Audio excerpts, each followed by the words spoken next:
The views and opinions of this broadcast do not reflect the views and opinions of Armed Media, New Productions and its affiliates. Enjoy the show.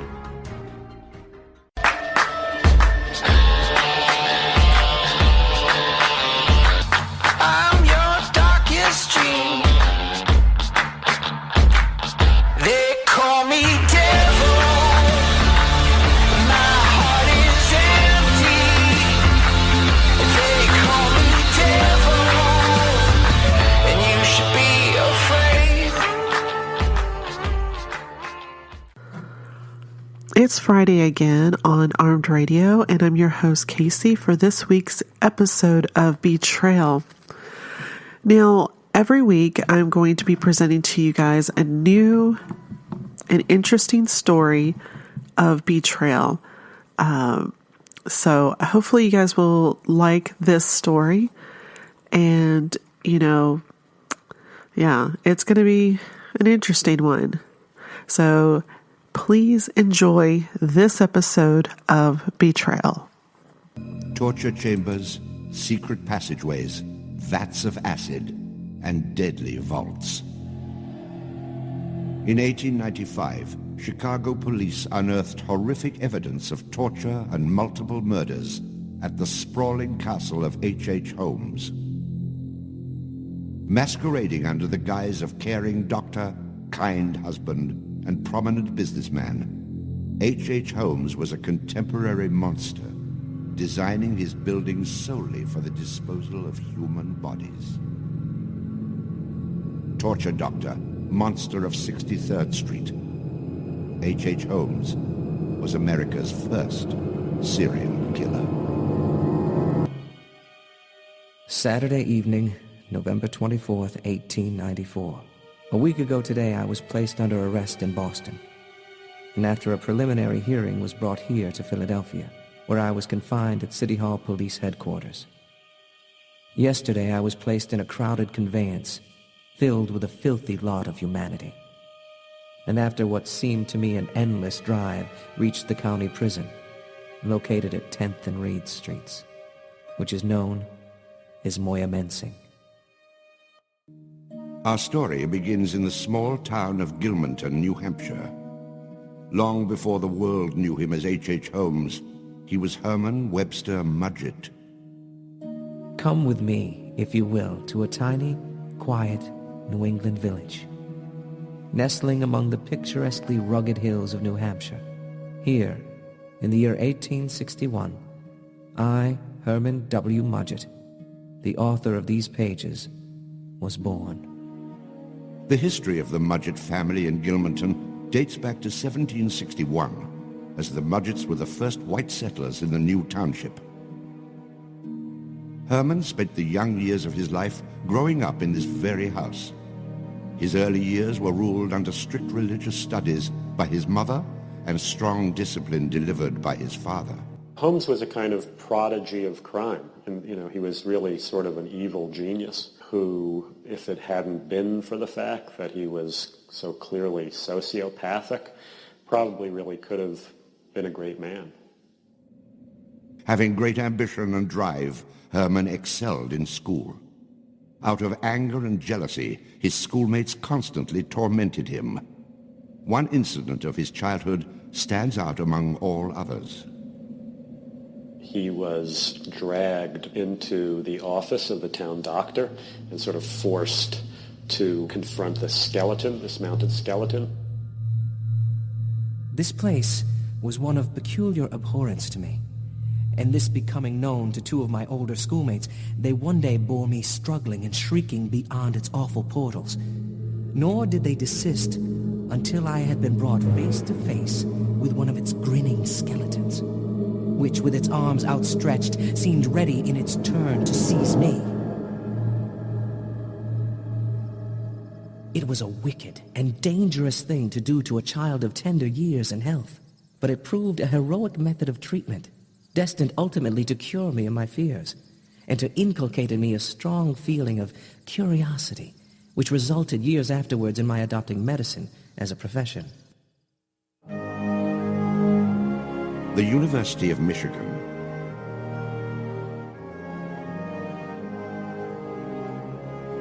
The school's distinguished history includes its having the nation's first university-owned hospital. In 1871, the university's enrollment numbers were 1,100, one of the largest in the United States. After spending 1 year at the College of Vermont, Herman Mudgett enrolls in the University of Michigan Medical School on September 21st, 1882. It is here that Herman perfects two of his natural talents, chemistry and anatomy. As a profiler, you analyze behavior. That's what you do. You analyze behavior. Had H.H. Holmes been alive now, somebody would have called Tom Cronin. Most serial killers don't finish college. They're smart enough to. Oh, yeah, they could. They don't finish because they usually don't have the self-discipline. It's that point of their life that they've conned enough people. They go to grammar school and high school because they're learning their trade, which their trade is an ultimate con man. Holmes is really someone unique because he finishes. Not only finishes, he finishes medical school.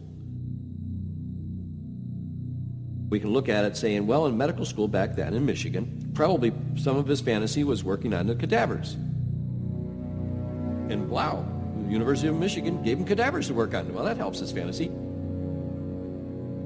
What really was unique about Holmes was the fact that he actually finished school. He went all the way through college. Most serial killers don't do that. Herman's lust for blood is developed in medical school, becoming immune to death and dismemberment by receiving pleasure from operating on human cadavers.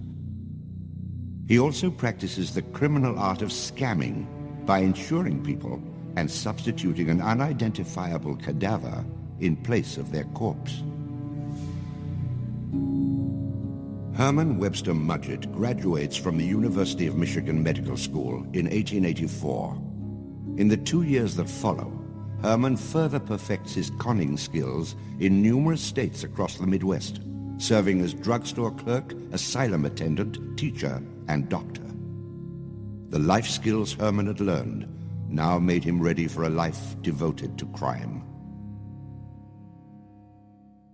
To elude former acquaintances coming forth with accusations of fraud, poisoning, or death, Herman decided to change his identity.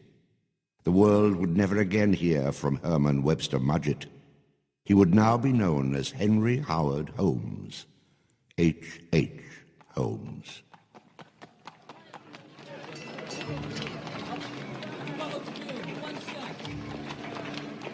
Chicago, 1886.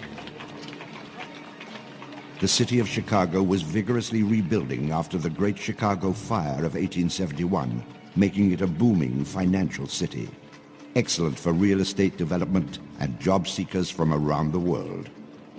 This was the Gilded Age of America, where tycoons and self-made millionaires were held in high esteem.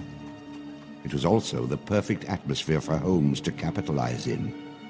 As others received inspiration from Rockefeller and Carnegie, H.H. Holmes drew his dark desires from the torture chambers of Edgar Allan Poe.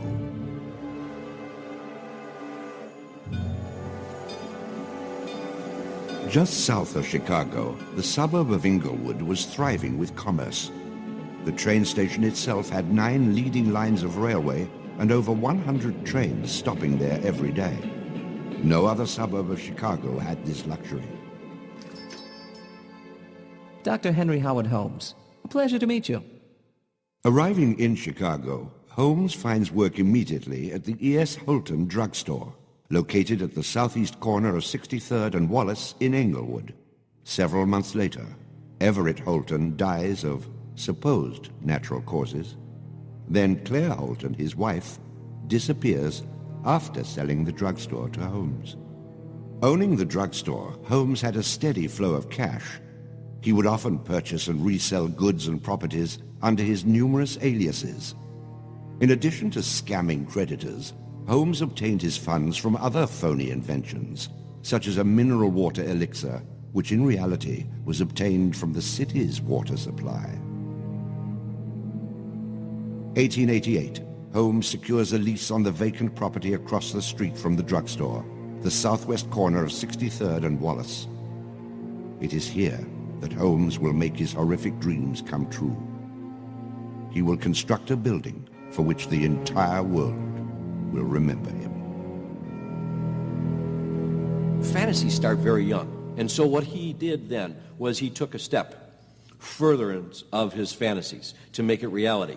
And probably, if we had done a little bit of investigation back then, we would have seen things like his plans. But not just plans for a building, because we'd expect to see architectural plans, but plans for his torture rooms.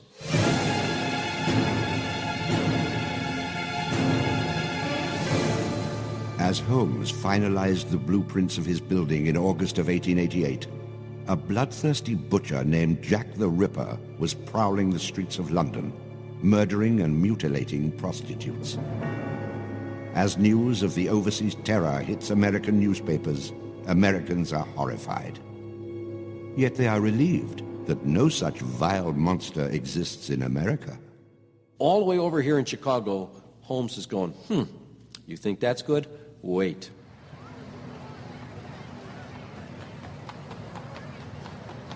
For the suburb of Englewood, the building Holmes is erecting at 63rd and Wallace is a massive construction project. Day after day, passers-by stop to gaze at the spectacle of the many laborers working together to create a magnificent new edifice in their neighborhood. Englewood residents were so impressed with the massive building that they named it the Castle. From its outward appearance, it seemed rather normal.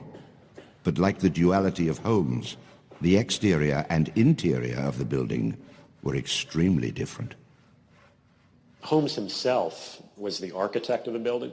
He was the only one who knew its design. There was this constant turnover of workers on the building. He would hire a mason to put in a wall and then fire the guy, or hire somebody to put in part of a staircase and then fire him. And there seemed to be several very sinister reasons behind that. One was he managed not to pay a lot of these people because he was always claiming that they were doing incompetent work. But the other, much more insidious reason was that no one except him really had a clear idea of what the structure of the interior of the house was. He had a huge bank vault installed in one of the rooms. And the way he did it was he put the vault in first while the building was under construction, and then built the room around it. And he bought this thing on credit and then refused to pay for it. The bank company said they were going to repossess the vault. Holmes said, well, come on in and do, but if you damage my building in any way, I'm going to sue you for everything you're worth. The bottom floor of the castle housed a pharmacy, jewelry store, barber shop, restaurant, and a blacksmith shop. Behind this innocent facade was a Gothic house of horrors designed by the mind of a monster.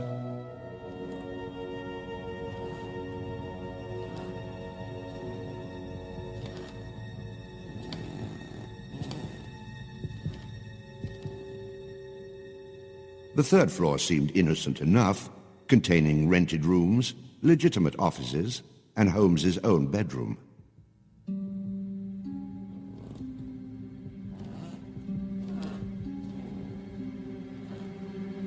But it was the second floor that contained 35 rooms, many specifically designed as killing chambers.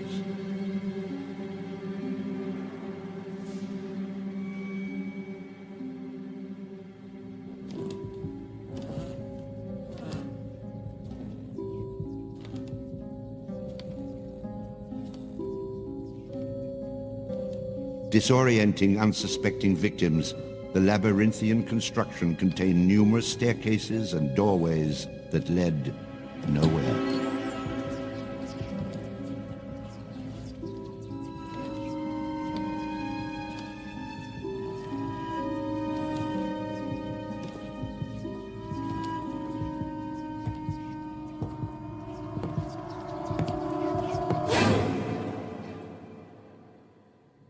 For a quick method of hiding a victim's body, a concealed greased chute and trapdoor led directly into the basement of the castle.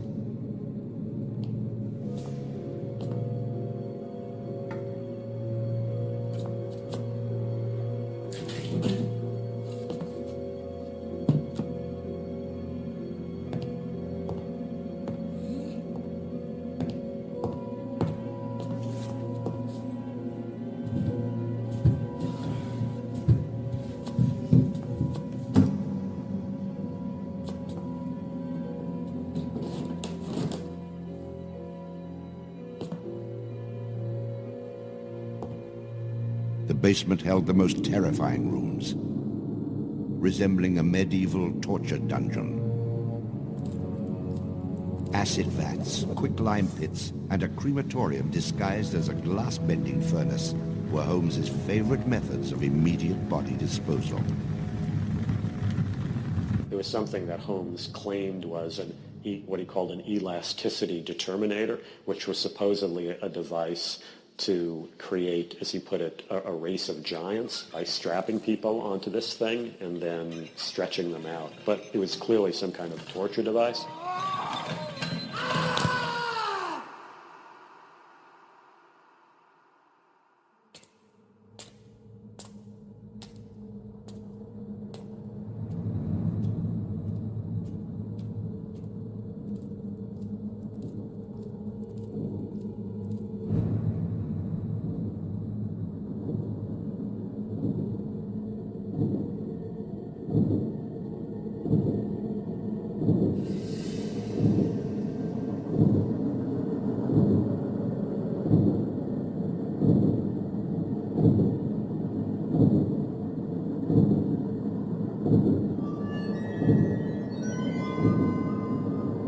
After cleaning and mounting their bones, Holmes would profit from his victims by selling their skeletons to local medical schools and universities. Holmes would make a killing in Chicago, financially and literally.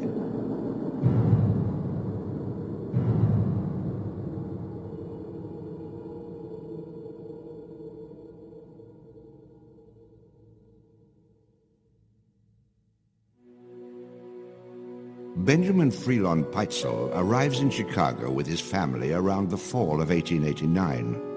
Sadly, Benjamin Peitzel seemed to be born with a black cloud over his head, failing at every job he attempted.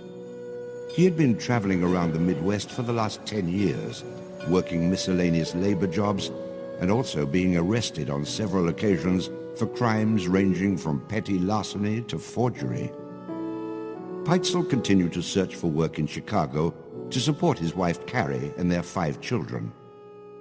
Desi Peitzel was the oldest at 17. Then there were Alice, Nellie, Howard, and their infant son Wharton. The hardships of providing for a large family and continually seeking new employment took a toll on Peitzel, and he began to drink heavily. Although he transformed from an attractive young man to a worn, beat-up shadow of his former self, Benjamin Peitzel was totally devoted to his family, working any job he could find to provide for them. Peitzel answers a newspaper ad seeking carpenters for a new building in Englewood. There he meets Dr. H. Holmes, and their lives become fatefully interwoven. One of Peitzel's big problems was that he was an alcoholic, but he was a big strapping guy. And anyway, he became Holmes's right-hand man. They became very, very close. He and Holmes became very much partners in crime. And Peitzel served a number of important purposes for Holmes. Holmes himself, though obviously a very, very dangerous person, didn't look particularly dangerous. He was a rather slight, elegant man, one of the reasons he was so attractive to women. I grew to like his quiet ways, and to depend on him to take charge of the work at times when I was obliged to be absent. Having a very close association with Benjamin, Holmes is intimately involved with the Peitzel family, becoming like another member of the family. My first intimate acquaintance with Mrs. Peitzel and her children began in the fall of 1893, although I had often seen them prior to that, especially the children, whom I liked and looked upon as remarkably bright when they had come to me from time to time upon errands.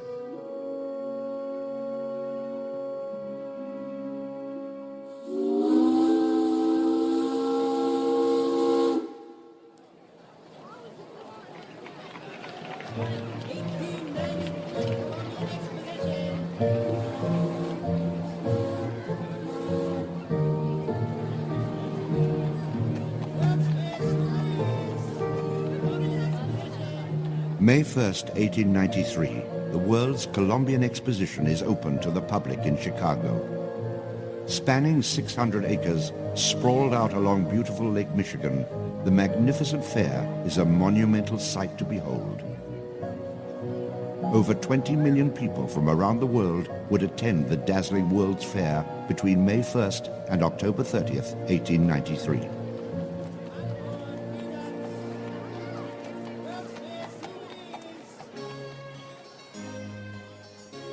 Holmes utilizes the World's Fair as the perfect opportunity to capitalize on his demented design of the castle. Located only a few miles from the World's Fair, Holmes's castle was perfect lodging for tourists. Holmes decides to rent rooms to visitors of the fair. He entirely renovates the upper floors of the castle, bringing in the most modern furnishings and luxuries, all purchased on credit, which Holmes had no intention of repaying. In addition to placing newspaper ads for rooms to rent, Holmes visited the fair with several of the Peitzel children, preying on elderly women who flaunted their wealth, making sure he invited them back to the castle for a warm night's stay in a soft bed. They're not calling their relatives, telling them where they're at. They just know that they're going to Chicago to see the Columbian Exposition. Perfect victims, because they're unknown in the city. Their relatives, wherever they came from, know that they were coming to Chicago, and they never came back. Now, how do you start to find them? They don't even know where they stayed. Perfect, easy victims. I'm sure some of them got in and out of his place with no problem. And others, they walked in and they never checked out. Some of the rooms had been completely lined with asbestos to make them soundproof.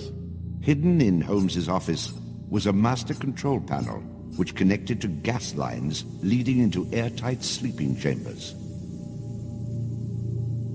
Holmes would lead his victims into the rooms, lock them in, and turn on the gas, asphyxiating them while watching their demise. Let me out! Holmes, let me out, please! Holmes! Holmes! Holmes, please! Holmes! At the height of the World's Fair, Holmes masterfully juggles his castle businesses, renting rooms, dodging creditors, selling skeletons, and attending to the needs of the many women in his life.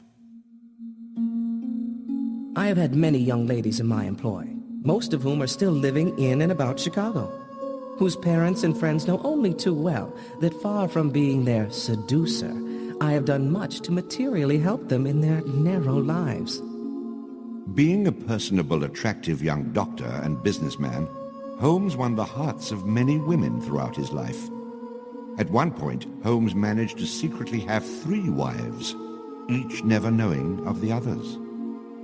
In 1890, Julia Connor became Holmes's employee and mistress, living at the castle with her daughter Pearl. When she became pregnant and demanded marriage, Holmes agreed on the condition that she allowed him to perform an abortion on her. She agreed. Neither Julia nor her daughter Pearl were ever seen again. Just a week later, Holmes sold a clean, articulated skeleton to the Hahnemann Medical College for nearly $200. In 1892, Holmes acquired another mistress, Emmeline Sigrand, and employed her as private secretary. Holmes sent Emmeline into the vault to retrieve some papers and sealed it, suffocating her to death. Several weeks later, the University of Chicago acquired a female skeleton from Dr. Holmes. In 1893, Minnie Williams became Holmes's new private secretary and eventually his mistress.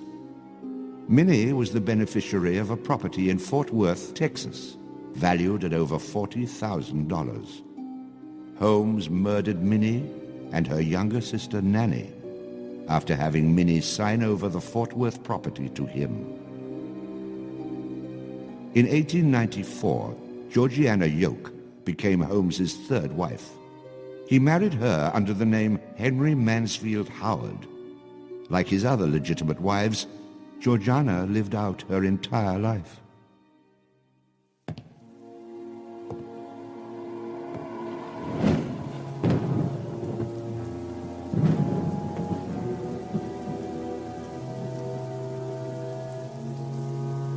Peitzel's drinking worsened and became more of a problem as time progressed.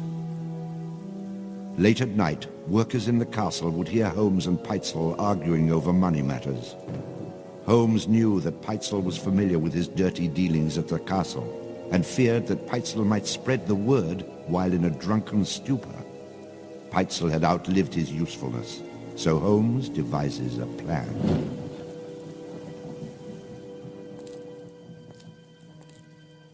He persuaded Peitzel to take out a very large insurance policy on his life.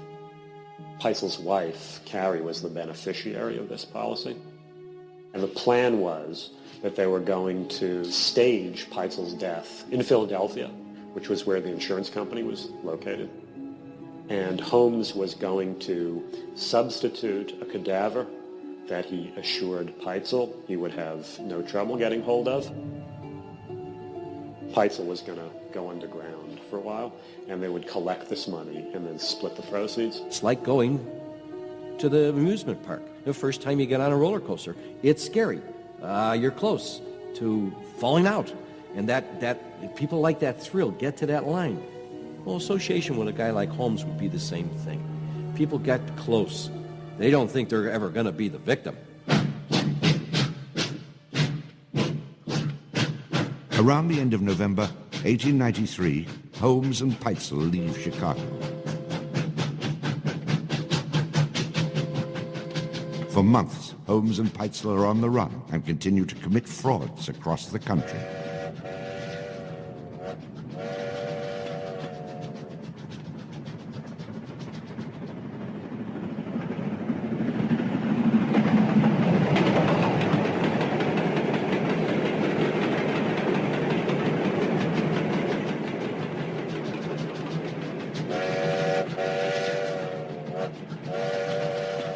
Harry Gordon. A pleasure to meet you. Alexander E. Cook. A.C. Hayes. Franklin. Herbert Frank. Edward Anderson. Henry Mansfield Hollis. George Dr. Henry Howard Holmes. The pleasure is mine, my dear. July 1894. Holmes attempts to swindle yet another drugstore owner in St. Louis. This time, it doesn't work. For the first time in his criminal career, Holmes is locked behind bars. I had never been arrested, and I had the same horror of it that I would have been shot. Marion Hedgepeth, who was a very notorious outlaw at the time, shared a jail cell with Holmes. And while Holmes was in jail with Hedgepeth, Holmes told him of this plan, this insurance plan that he had cooked up. Why Holmes revealed this to Hedgepeth is a little bit of a mystery. Hedgepeth gives Holmes the name of a crooked attorney in order for Holmes to collect on Peitzel's fraudulent insurance plan. Holmes promises to send Hedgepeth $500 for his referral after the insurance money is collected. Before being released from prison, Holmes reflects on the execution of a fellow inmate.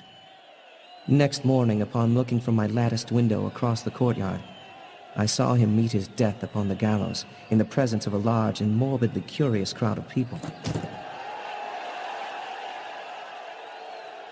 If I had been in need of any warning to deter me from almost immediately placing myself in a similar position, I know of no stronger one that I could have received than to witness this man's death struggles. To see the crowd make light of it almost before he was dead, quarreling to possess small portions of a rope which sent his soul hence, and I think of his clothes. Gruesome relics they were, indeed. Holmes was bailed out of prison by his bewildered new bride, Georgiana Yoke, after Holmes spun lies about the reasons behind his incarceration.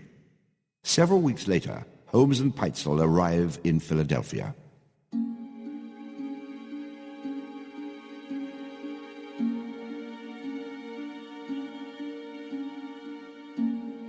They settle on 1316 Callowhill Street as the location for their insurance scam. Peitzel tells his wife Carrie all the details of the scam. She begs him not to go through with it, but after some convincing, she agrees. Peitzel sets up as B.F. Perry, a patent dealer. 1 month later, an inventor walks into the office of 1316 Callowhill Street to further discuss his patent idea with Perry. Finding the office empty, the inventor walks upstairs, where he discovers the body of B.F. Perry lying dead on the floor. Holmes went ahead and actually killed Peitzel. Exactly how remains somewhat unclear, but he apparently killed him with chloroform, possibly got him drunk, then somehow chloroformed him to death, and then faked a kind of explosion that had supposedly taken place in the house among these various chemicals that were there, and he burned Peitzel's face and disfigured him somewhat. I had not yet wholly recovered from the effects of the chloroform and was dazed. This was not due to having come suddenly upon a dead body, for my medical experience of years before had rendered me accustomed to disagreeable sights and scenes. But the man had been far more than an ordinary employee, one whom, although most of our tastes were dissimilar, I had always liked, and had fewer disagreements with than would likely have been the case had he been my brother. Forensics was in a very rudimentary stage. The most that you could do with a blood stain was go and identify that in fact it was blood. When Benjamin Peitzel's body was found and they identified chloroform in the stomach contents, they were just very lucky that they had a large quantity so that they could go with the physical characteristics, the color and the odor of chloroform. Because if there had only been trace amounts, there wasn't a test that could have been done to positively identify minute amounts of chloroform until well into the 1940s, when there were instrumental techniques available to identify various organic compounds. The body of Benjamin Peitzel would need to be legally identified, not only by Holmes, but also by a direct relative of the Peitzel family. Carrie and her 3 youngest children, 13-year-old Nellie, 11-year-old Howard, and 18-month-old infant Wharton, were all very ill. Dessie, the oldest at 17, would have to stay and help care for her younger siblings. Carrie is desperate. She has no money for medicine or food, and no one to take care of her children. She sends her second eldest child, 15-year-old Alice, with Holmes to identify the body. Carrie still believes that her husband is alive, safe, and in hiding. Unfortunately, if 100 years ago there was soft tissue and even portions of the skin associated with the fingertips, there wouldn't have been the immediate looking at the fingerprints to identify the person. Because during that time period at the late 19th century, the identification technique that was used to individualize people was the Bertillon method, which basically looked at a series of body measurements: the arm span of a person, the width of their head, the length of their left foot, these type of examinations. And they wouldn't have looked for the friction ridge impressions that would have positively identified the person, because fingerprint technology wasn't the identification method of choice until around 1903 and after. Alice and Holmes positively identify the body, and Holmes arranges Alice in a hotel in Indianapolis. The coroner's office rules it an accidental death.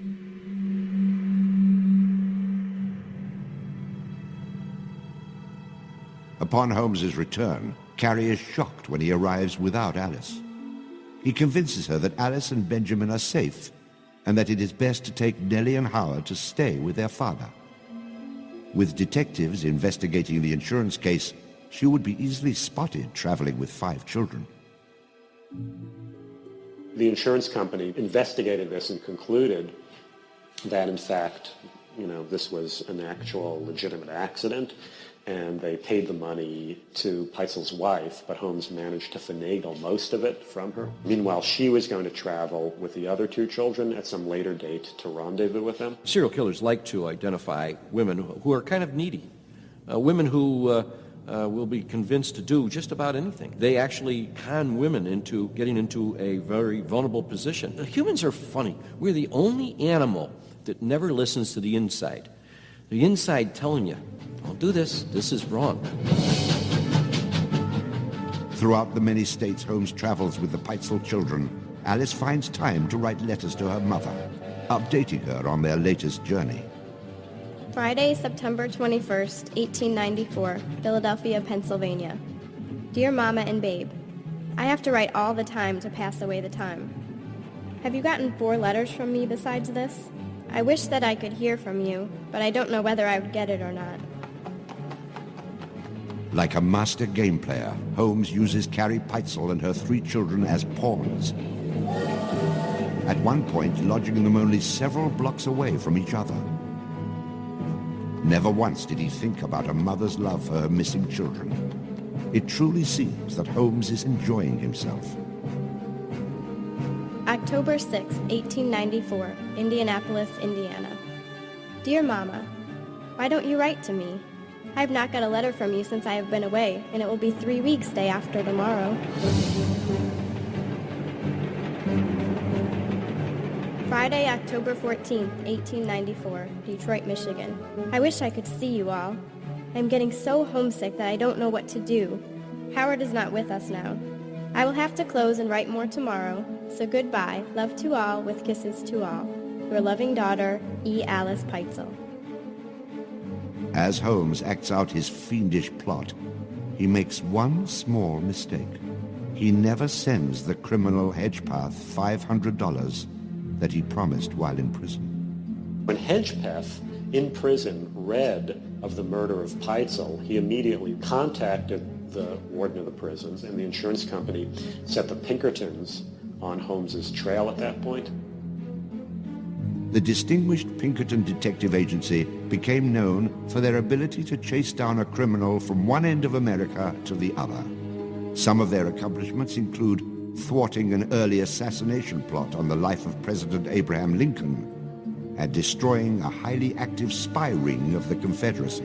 The Pinkertons were also the innovators of the mugshot, collecting a photographic database of contemporary criminals. Their motto of "We never sleep" would be put to the test in their search for Holmes, traveling back and forth throughout the Midwest.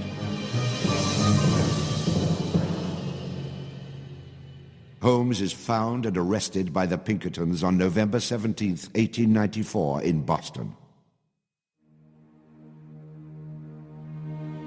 He is transported to Moyer-Mensing Prison in Philadelphia and tried for conspiracy to cheat and defraud the Fidelity Mutual Life Insurance Company. Holmes pleads guilty to the fraud charge and insists that Peitzel committed suicide. Here's Holmes, suspected of Peitzel's murder and of having scammed the insurance company of a lot of money. Here was Carrie with her 2 remaining children. The question was, where were these other 3 children that Holmes had possession of and that had disappeared? And Holmes kept making up one story after another. First he said they were with the father, and then they were with some other accomplice. It's just a manipulation. You know why? Because they came to see him every day and talk more. Otherwise, I'd be all by myself in my cell. I don't want to do that. I want to be surrounded by people. Con men don't like being in jail because there's nobody in jail but other con men, and they don't want to be conned. And they're enjoying it. It takes a long time before people realize, wait a minute, he's bullshitting us. Well, yeah, but you gave him 2 weeks' worth of interviews. Well, that was great. He loved it. Otherwise, you've been in his cell for 2 weeks. Nobody would have talked to him.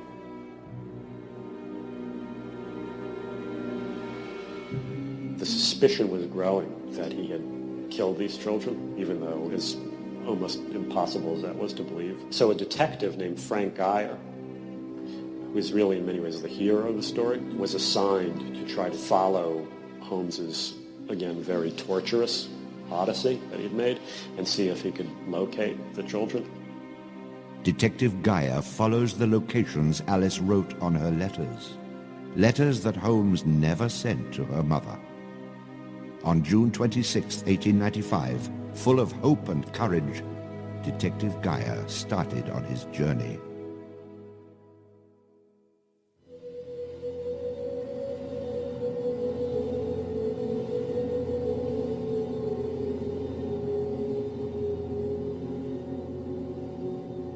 In the end, after several months of traveling all over, following in Holmes's footsteps. Frank Geyer did in fact manage, by dint of incredibly hard and heroic kind of detective work, to locate the bodies of all three children. A little boy he found charred remains of the little boy in a stove in a little house in Indianapolis.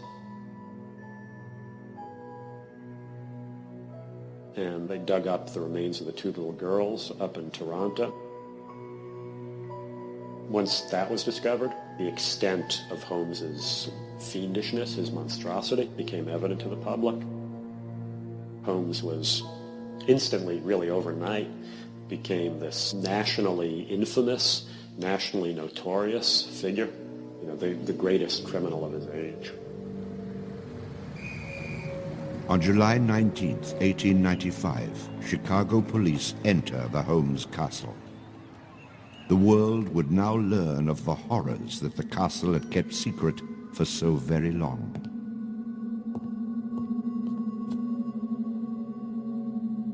As disoriented detectives and police searched the upper floors of the castle, the true depths of Holmes's evil were waiting in the basement.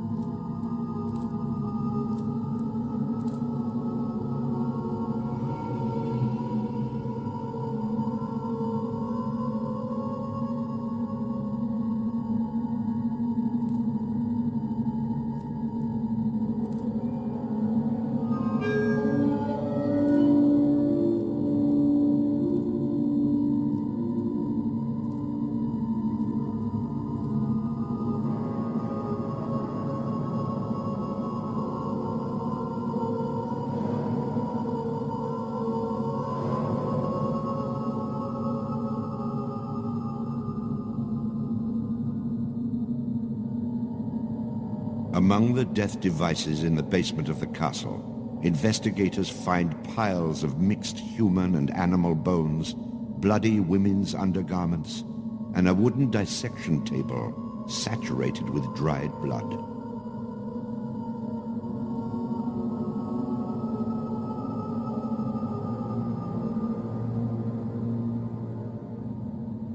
Chicago police were inundated with names of people reported missing from the World's Fair. 50 missing people were eventually traced to the Castle of Horrors. The evidence, blood and bones found in the basement posed a problem for 19th century criminal investigative techniques. It was very difficult to go and identify even the bones as being human in origin, because with the very small fragments you didn't have enough of the identifying characteristics to be able to make that ID.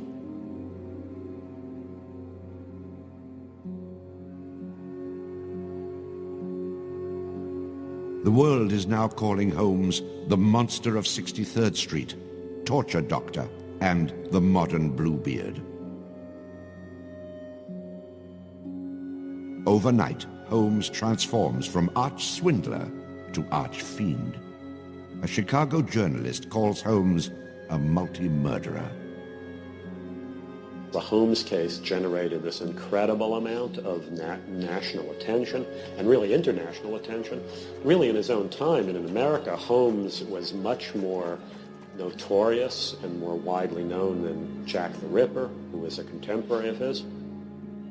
Then as now, people were very, very fascinated to sort of visit the sites of these terrible crimes. And his castle became a kind of tourist site. And there were various people who wanted to take it over and turn it into a kind of murder museum. And then, just before some impresario was about to make it again into this tourist attraction, it burnt down. Somebody burnt it down. I mean, it could have been, who knows, some outraged citizen who didn't want this to become some very morbid tourist attraction.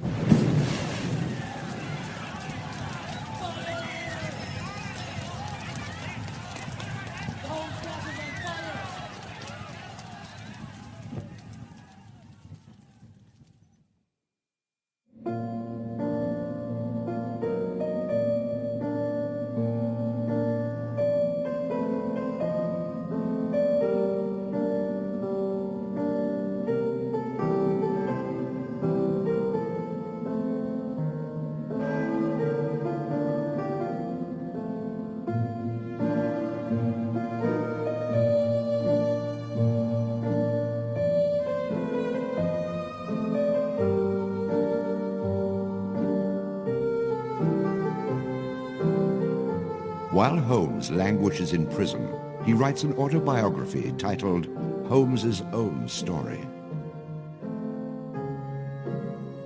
My sole object in this publication is to vindicate my name from the horrible aspersions cast upon it, and to appeal to a fair-minded American public for a suspension of judgment, and for that free and fair trial which is the birthright of every American citizen, and the pride and bulwark of our American Constitution. He's supposedly going to be confessing, but he starts out creating a picture in the countryside. It's not a confession. He knows that he's going to be writing this thing, and people are going to be reading it, maybe 100 years from now or more. We all want to be remembered. These guys make sure they are. Holmes was desperately trying to convince the public that he was innocent. He was in a hurry for a good reason. On September 23rd, 1895, his trial date was set. Holmes would now have to answer for his many heinous crimes.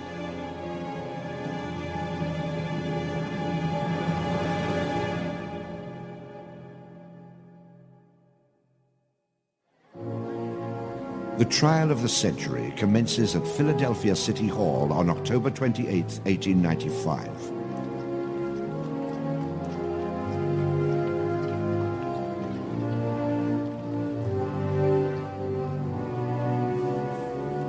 The trial of H.H. Holmes is filled with manipulation and theatrics, which were conceived and portrayed by none other than Holmes himself. On the first day of trial, the courtroom is stunned as Holmes dismisses his counsel. May it please the court, I have no inclination to ask the present counsel to continue in the case, where I can see it will be against their own interests. Bearing this fact in mind, I have within the last few moments discharged them from the case.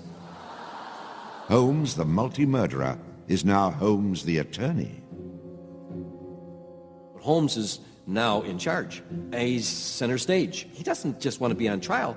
He wants to be the ringmaster, to get everything. And he can stand up and he can walk over towards the jury box.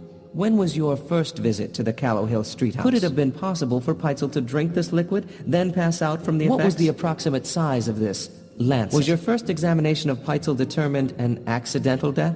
Throughout the trial, the witnesses explained by expert testimony that it was impossible for Peitzel to have killed himself based on the crime scene and autopsy evidence. Holmes knows he is failing. Let the lawyers back in. Why does he let the lawyers back in? I won it. They lost it. He has somebody to blame. They never want to take the blame. They never have to take the blame. It's always somebody else's fault. And when it's over, when I'm found guilty, I can say, well, I did the best I could. On the third day of the trial, a woman dressed in black is led into the courtroom. It is Carrie Peitzel, a young woman of 37. She seems to have aged decades since the death of her husband and 3 children.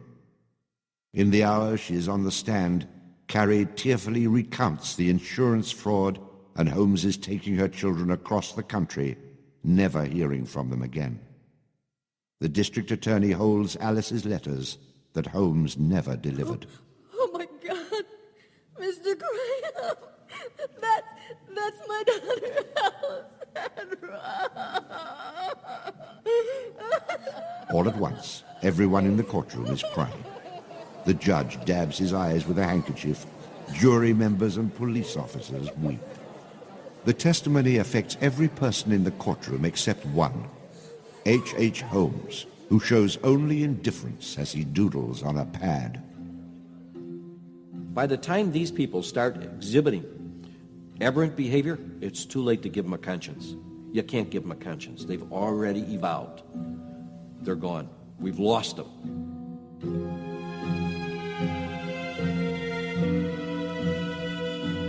As days go by, crowds of the curious grow larger and larger, all fighting to catch a glimpse of the mysterious torture doctor.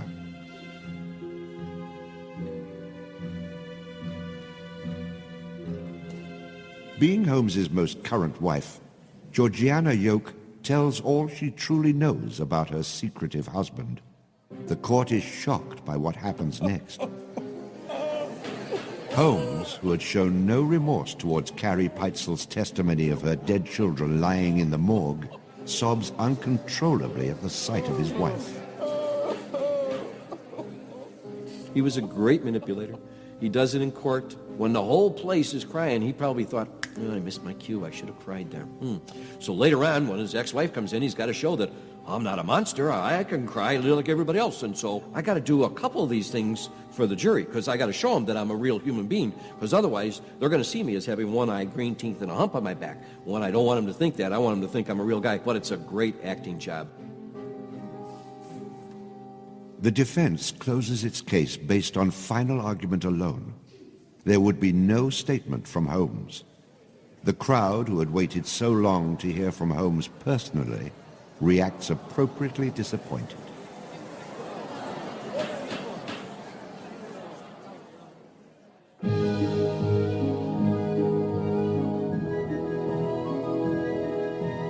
Holmes's trial was kind of the O.J. Simpson trial of the day. It just generated this huge amount of publicity. The case had become a kind of national obsession. Of course, there wasn't CNN or Court TV back then, so it couldn't be covered quite as relentlessly, but it was covered very, very extensively. There were true crime books and pamphlets and all kinds of stuff. And Holmes himself had become a sort of folk figure almost, the sort of national boogeyman.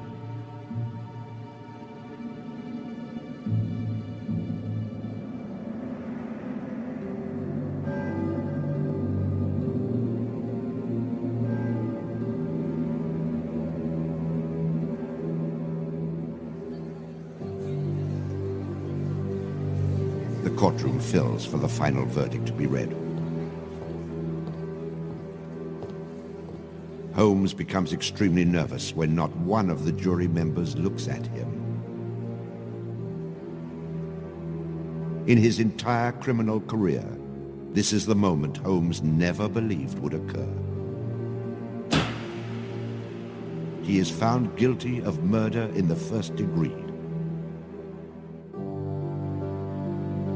Herman Webster Mudgett, alias H.H. Holmes, would be hanged on May 7th, 1896.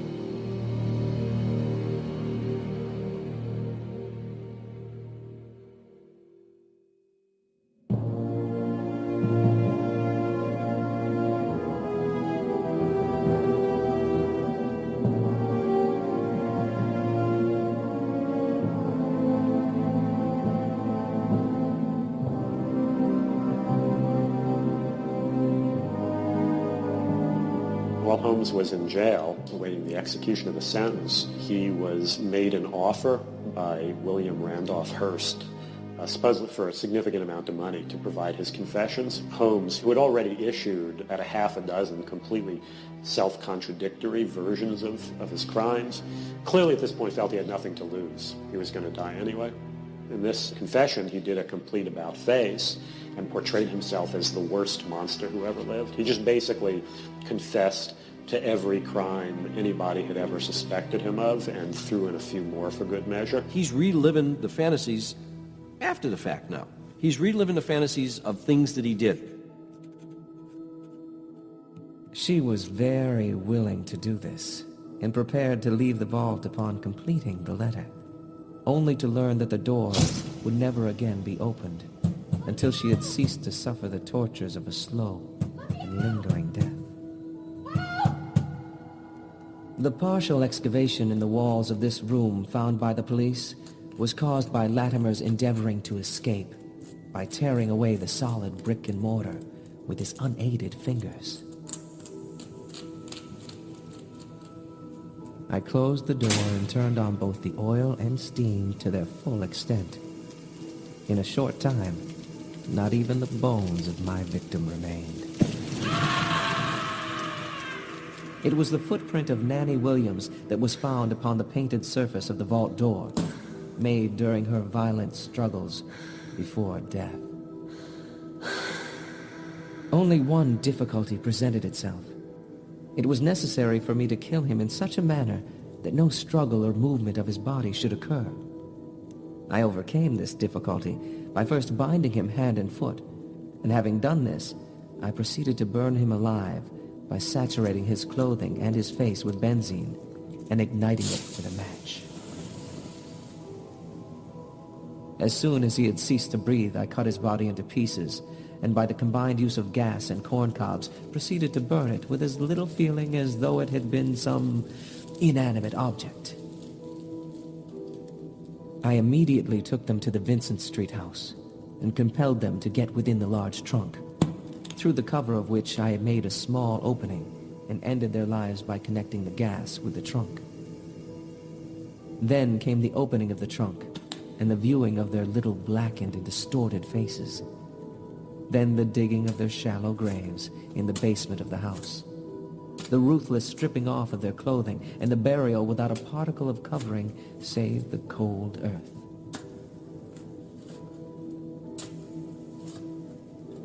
I am convinced that since my imprisonment, I have changed woefully and gruesomely from what I was formerly in feature and figure. My features are assuming a pronounced satanical cast. My head and face are gradually assuming an elongated shape. I believe fully that I am growing to resemble the devil.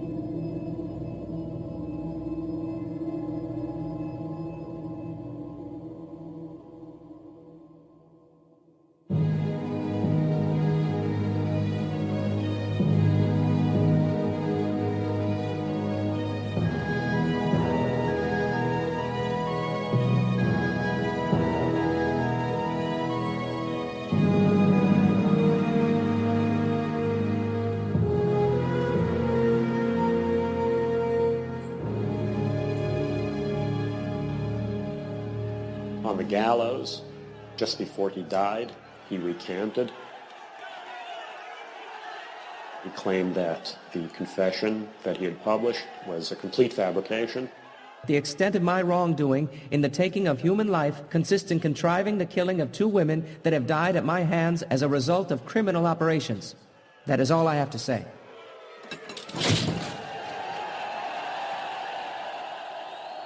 H.H. Holmes is hanged on Thursday, May 7th, 1896, just 9 days before his 35th birthday. At 10:25 a.m., he is pronounced dead.